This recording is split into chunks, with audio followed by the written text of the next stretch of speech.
There is another way of looking at the world. What's good, fam? We made it to lesson 33 of A Course in Miracles. And today we are going to learn that right now we may be seeing this world, this fear, worry, doubt, angry, deceiving world.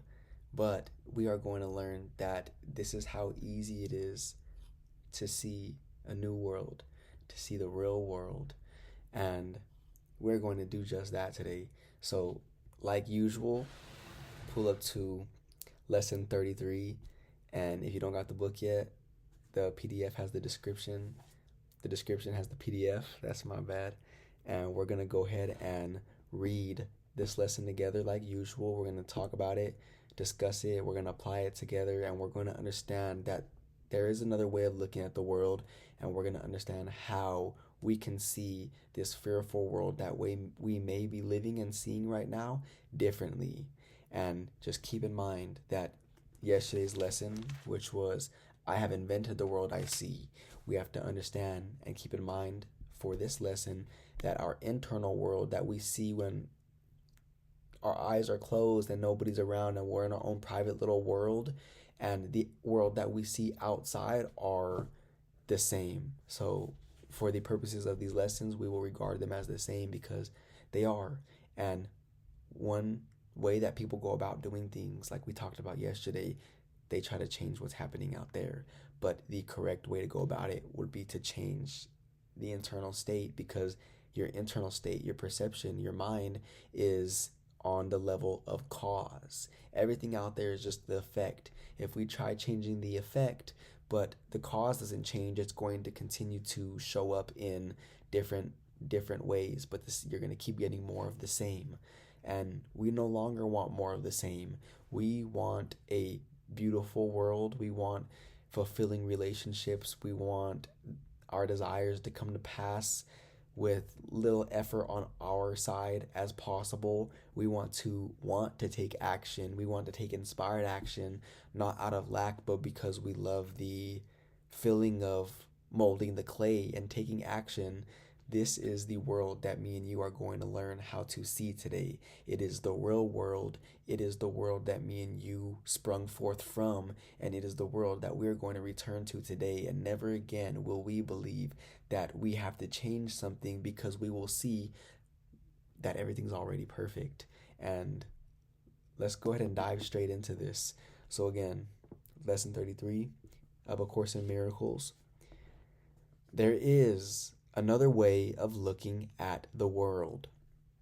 Today's idea is an attempt to recognize that you can shift your perception of the world in both its outer and inner aspects. A full 5 minutes should be devoted to the morning and evening applications. In these practice periods, the idea should be repeated as often as you find comfortable. Through unhurried applications, though unhurried applications are essential. Alternate between surveying your outer and inner perceptions, but without an abrupt sense of shifting. Merely glance casually around the world you perceive as outside yourself, then close your eyes and survey your inner thoughts with equal casualness. Try to remain equally uninvolved in both and to maintain this detachment as you repeat the idea throughout the day. The shorter exercise periods should be as frequent as possible. Specific applications of today's idea should also be made immediately when any situation arises which tempts you to become disturbed. For these applications, say, there is another way of looking at this. All right, so we're going to pause right there. Now, today we're going to do, like usual, the 2 practice periods, 5 minutes each, one in the morning, whatever time works best for you, and then another one in the afternoon, the evening, the night, whatever works best for you in your world and what's going on. But you're going to give it a good 5 minutes and understand there is another way of looking at the world. Look around you and say to yourself, there's another way of looking at the world, and really do your best to free your mind of anything that may be preoccupying it from today or yesterday or last month or year or whatever may be occupying your mind other than this that we are working on focusing on during that 5 minutes. And then after like a minute and a half or so, go ahead and close your eyes and shift from the outside to the internal or whatever order you would like to do it in, and take a look around your internal mind as well, and let the thoughts that you have been thinking come up. Let what has been disturbing you come up. This is not something that we like to do, but we have to do it because our freedom depends on it. Our freedom depends on us understanding that those thoughts are not real. Those things that disturb us every day, that those thoughts that we're not good enough, or comparisons to someone else that we seen, or we don't have enough, or someone else is living a better life than me, it appears. Whatever internal conflicts you may be going through, nobody knows what they are but you, because you have made them up. And we're going to take a look at those today, and we are going to remove them from our perceptions, just like that, because that's how easy it is. Super simple stuff. And then also it states that throughout the day, anytime you become disturbed with anything that may be crossing your mind, you're driving and there's just a reckless driver who cuts you off, or you're out somewhere in public and someone says something you didn't like or whatever. These are just some random, very random examples, but just the the purpose and intention behind these examples is whatever disturbs you throughout the day, anytime you feel worried, doubt, fear, anger, or any form of upset they may take, remember, they're all the same. Upset is upset, and all upsets are equally disturbing to your peace of mind. All upsets are equally disturbing to my peace of mind. So, although today I may see this one form of upset that is irritation, and this form of upset, which may be anger, and the anger is appearing bigger than the irritation, they are both equally disturbing to my peace of mind. And therefore, I am going to release both of them because they serve no purpose. They really don't. And whenever those thoughts come up in your mind, what you're going to do is remember to apply the idea in that instant and say, there is another way of looking at this. There is another way of looking at this situation involving this person. There is another way of looking at this situation involving this place or this financial situation. There is another way of looking at my body. There's another way of looking at my bank account. There is another way of looking at my car. There is another way of looking at, and so on and so forth. And really apply this whenever that disturbance comes up, because I promise you it helps. Remember that although we are reading these words off this page, they are not going to solve the problem. We have to actually apply these. So right now, me and you taking this information, we're kind of like putting it in our tool belt, and it's there for us to use, but we have to be willing and, most importantly, aware of when to apply this. And this is why the repetition is important. Now, trust me, going through these lessons, I forgot to do some of the applications throughout the day, like it said, but I didn't take it that seriously, and you shouldn't either. Don't make this ritualistic. Just be willing. The more willing you are and the more focused you stay on applying these, then the quicker you will unlearn your current world and regain your true perception, which is who you really are. So it all depends on our willingness. Now, and keep in mind that it gets easier as we go along. As I began these lessons, I would forget, and the further on I would go, it became easier and easier and easier, because remember, me and you right now are building a belief. We are building a habit. Habits take a little bit of time, but there is nothing that we cannot do. So if we are willing to build this habit, then we are going to build this habit. And if it is just not our main priority right now, and we would like to stay in that disturbed state of mind, then so be it. But we are the ones who get to decide, and that's a great thing. Me and you have free will, and we get to decide whether or not we would like to be asleep or awake. We get to decide whether or not we want to see lack or abundance. We get to decide whether or not this person is going to push our buttons, or we have no buttons to push, therefore they can't push nothing, because we are one with our creator. We have became once again one with our creator. Not only that fact, but we have regained our awareness of that oneness. It's always there. Everyone is one with our creator, but because we're unaware of it from time to time, we cannot reap the benefits of that awareness of our oneness, or we cannot use the abilities that we have in the times where we're not aware of that oneness with our creator. So just keep that in mind, that me and you have the beautiful choice of decision, and we can always come back to this at a further state in time.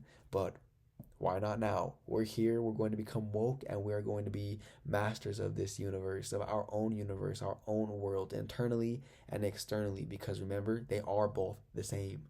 And you know what your internal world is, or your external world is, by looking at the other. And you know what someone's internal world is whenever you see what and how they talk about their outside world. If you see someone who's always complaining, and you see someone who's always worried or doubting things are going to work out in their favor, and we're observing them with no judgment, but we see that clearly this reflection of us, this child of God who is love and light and perfect, has clearly fallen asleep in this dream and has not woken up yet, because they are speaking in terms of the ego. They are identifying themselves with the ego, and in that moment they are speaking words from the lens of which they view their world. And you can't view the outside world any differently than you view your internal world. So just know that. And if you want anything outside of you to change, again, it all begins with the internal. And if you're willing to do that repetitious work, it will all pay off, and you will just be mind blown. I promise you. So let's go ahead and complete this lesson, all right? Remember to apply today's idea the instant you are aware of distress. It may be necessary to take a minute or so to sit quietly and repeat the idea to yourself several times. Closing your eyes will probably help in this form of application. That is the end of lesson 33. Now, before we go, one more thing I do want to say is that it takes nothing to apply these. It just takes practice and willingness. Now, I'm going to give a few examples. Whenever you're driving in your car and you don't have no music on, for example, or even while you have music on, or another better example would be when you're standing in line at the store and there's no one with you to talk. You're kind of just there, like waiting in line, or whatever situation may be occurring where you are free with your thoughts. Most of the time, we are thinking about the most random things, therefore, not thinking at all. We are thinking about the things that are disturbing us, or we are thinking about what's happening on social media, or we're just scrolling mindlessly, seeing what other people are creating with their worlds, and then getting upset because we're not doing anything that substantial with our lives. Whatever may be causing you distress, I know that was a big one for me, and I would have that preoccupying my mind a lot of the time.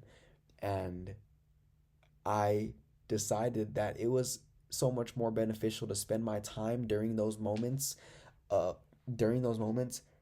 contemplating these thoughts and thoughts of beauty and love and abundance, rather than contemplating thoughts of what am I going to do in order to catch up to this person, or what is it that needs to be done so that way I could get to my dreams or my goals, or this person said this about me and I can't stop thinking about it because they called me this, and is this true?